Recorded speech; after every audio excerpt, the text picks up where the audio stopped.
Leçon 11. Le doute, voleur des plus grandes bénédictions de Dieu.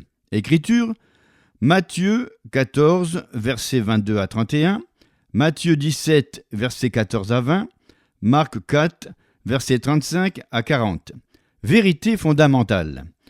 Le doute dérobera au croyant le meilleur que Dieu lui réserve. Dans cette leçon, nous allons nous pencher sur certains exemples de doutes cités dans des récits bien connus de la Bible. La foi pour marcher sur les eaux. Matthieu 14, versets 22 à 31. Aussitôt après, il obligea les disciples à monter dans la barque et à passer avant lui de l'autre côté, pendant qu'il renverrait la foule. Quand il l'eut renvoyé, il monta sur la montagne pour prier à l'écart et, comme le soir était venu, il était là seul. La barque, déjà au milieu de la mer, était battue par les flots car le vent était contraire. À la 4e veille de la nuit, Jésus alla vers eux, marchant sur la mer. Quand les disciples le virent marcher sur la mer, ils furent troublés et dirent « C'est un fantôme !» Et, dans leur frayeur, ils poussèrent des cris. Jésus leur dit aussitôt « Rassurez-vous, c'est moi, n'ayez pas peur !» Pierre répondit « Seigneur, si c'est toi, ordonne que j'aille vers toi sur les eaux. » Et il dit « Viens !» Pierre sortit de la barque et marcha sur les eaux pour aller vers Jésus. Mais, voyant que le vent était fort, il eut peur et, comme il commençait à couler, il s'écria « Seigneur, sauve-moi !» Aussitôt Jésus étendit la main, le saisit et lui dit « Homme de peu de foi, pourquoi as-tu douté ?» Dans ce récit, Jésus envoya ses disciples sur l'autre rivage pendant qu'il montait prier seul sur une montagne. À la 4e veille de la nuit, entre 3 et 6 heures du matin, les disciples virent Jésus marcher vers eux sur les eaux. Pensant qu'il s'agissait d'un fantôme, ils poussèrent des cris d'effroi. Jésus les rassura en leur disant « C'est moi, n'ayez pas peur !» L'impétueux Pierre s'écria « Seigneur, si c'est toi, ordonne que j'aille vers toi sur les eaux. » Jésus lui répondit par un seul mot « Viens !» Pierre s'est lancé par la foi et, tant qu'il a fixé son regard sur Jésus, tout s'est bien passé.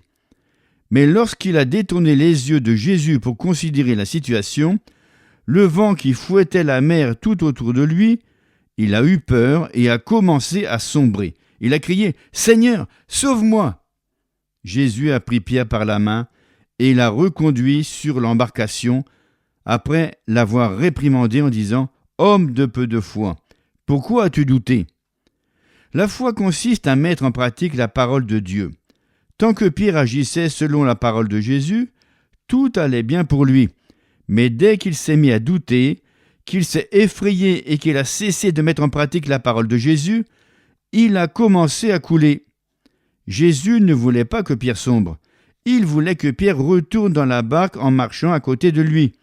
Mais le doute a dérobé ce bienfait à Pierre. Le doute et la crainte vont de pair, mais la foi et l'amour vont également de pair. L'amour parfait bannit la crainte. 1 Jean 4, 18. La foi pour chasser les démons. Matthieu 17, 14 à 20. Lorsqu'ils furent arrivés près de la foule, un homme vint se jeter à genoux devant Jésus et dit « Seigneur, aie pitié de mon fils, qui est lunatique et qui souffre cruellement. Il tombe souvent dans le feu et souvent dans l'eau. Je l'ai mené à tes disciples, et ils n'ont pas pu le guérir. » « Race incrédule et perverse, répondit Jésus, jusques à quand vous supporterai-je? Amenez-le-moi ici. Jésus parla sévèrement au démon qui sortit de lui, et l'enfant fut guéri à l'heure même. Alors les disciples s'approchèrent de Jésus et lui dirent en particulier « Pourquoi n'avons-nous pas pu chasser ce démon ?»« C'est à cause de votre incrédulité, leur dit Jésus. Je vous le dis en vérité, si vous aviez de la foi comme un grain de sénévé, vous diriez à cette montagne « Transporte-toi d'ici là », et elle se transporterait. Rien ne vous serait impossible. Quelle était l'explication de Jésus aux disciples qui lui demandaient pourquoi ils n'avaient pas pu chasser le démon hors de l'enfant? Jésus dit que c'était à cause de leur doute ou incrédulité. Verset 20. Les disciples avaient-ils vraiment le pouvoir de chasser ce démon? Oui, certainement. Selon Matthieu 10, 1, Puis, ayant appelé les 12 disciples, il leur donna le pouvoir de chasser les esprits impurs et de guérir toute maladie et toute infirmité. Combien de fois avons-nous entendu les chrétiens dire qu'il leur fallait plus de puissance afin d'accomplir davantage pour Dieu? Pourtant, ce n'est pas là du tout que réside le problème. S'ils ont le Saint-Esprit, ils disposent également du pouvoir. Ils pensent que s'ils avaient plus de puissance, automatiquement, ils en feraient davantage pour le Seigneur. Mais elle agit au moyen de la foi. Le problème est un manque de foi et non de puissance. C'est le doute qui nous dérobe le meilleur de Dieu. Jésus n'a pas dit aux disciples que leur manque de puissance les empêchait de chasser le diable, mais que leur incrédulité en était la cause. Quelle dose de foi faut-il pour chasser les démons? Jésus vient de dire dans ce passage qu'une foi pas plus grosse qu'un grain de sénévé suffirait pour déplacer toute une montagne. Chaque croyant rempli de l'Esprit possède assez de puissance pour revendiquer le meilleur que Dieu lui réserve.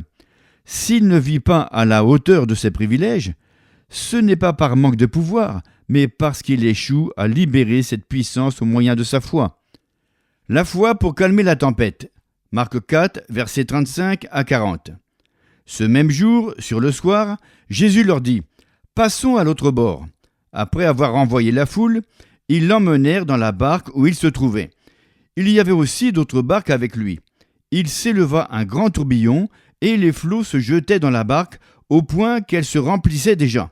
Et lui, il dormait à la poupe sur le coussin. Ils le réveillèrent et lui dirent « Maître, ne t'inquiètes-tu pas de ce que nous périssons ?» S'étant réveillé, il menaça le vent et dit à la mer « Silence, tais-toi !» Et le vent cessa, et il y eut un grand calme. Puis il leur dit « Pourquoi avez-vous ainsi peur? Comment n'avez-vous point de foi ?» Le soir, après avoir prêché toute la journée aux foules, Jésus dit à ses disciples assemblés autour de lui dans la barque « Passons à l'autre bord. » Il était fatigué et ne tarda pas à s'endormir profondément à la poupe, inconscient de la tempête qui s'était levée. Il dormait tranquillement, tandis que la petite barque était secouée fortement par les vagues.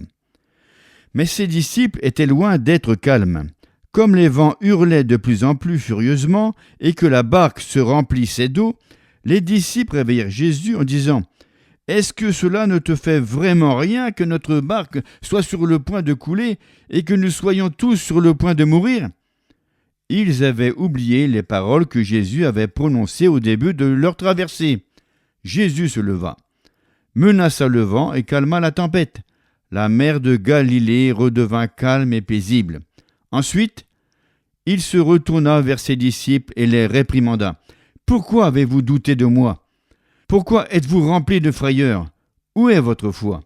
Ne vous ai-je pas dit au début de la traversée que nous passerions sur l'autre rive? Pourquoi ne m'avez-vous pas cru ?» Les disciples avaient permis au doute et à la crainte d'entrer dans leur cœur, chassant la foi en la promesse de Jésus qu'il traverserait la mer et arriverait sur l'autre rive. Une fois de plus, le voleur appelé doute avait triomphé. Notons les points communs dans ces trois illustrations bibliques. Dans chacune d'entre elles, Jésus a réprimandé les disciples pour leur incrédulité. Matthieu 14, 31, Matthieu 17, 20, Marc 4, 40. Et, chaque fois, il a résolu le problème que les disciples n'avaient pu surmonter par manque de foi. Dans chacun des trois cas, les disciples disposaient du pouvoir requis pour faire face aux circonstances.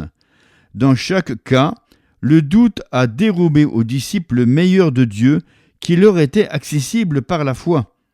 Si seulement nous aussi, nous utilisions le pouvoir qui réside en nous pour mettre la parole de Dieu en pratique, nous obtiendrons tous les bienfaits que Dieu nous réserve. Texte à apprendre par cœur. La crainte n'est pas dans l'amour, mais l'amour parfait bannit la crainte. 1 Jean 4, 18. Pensez à vous abonner et à partager avec vos amis et vos proches le chapitre de ce livre sur la foi.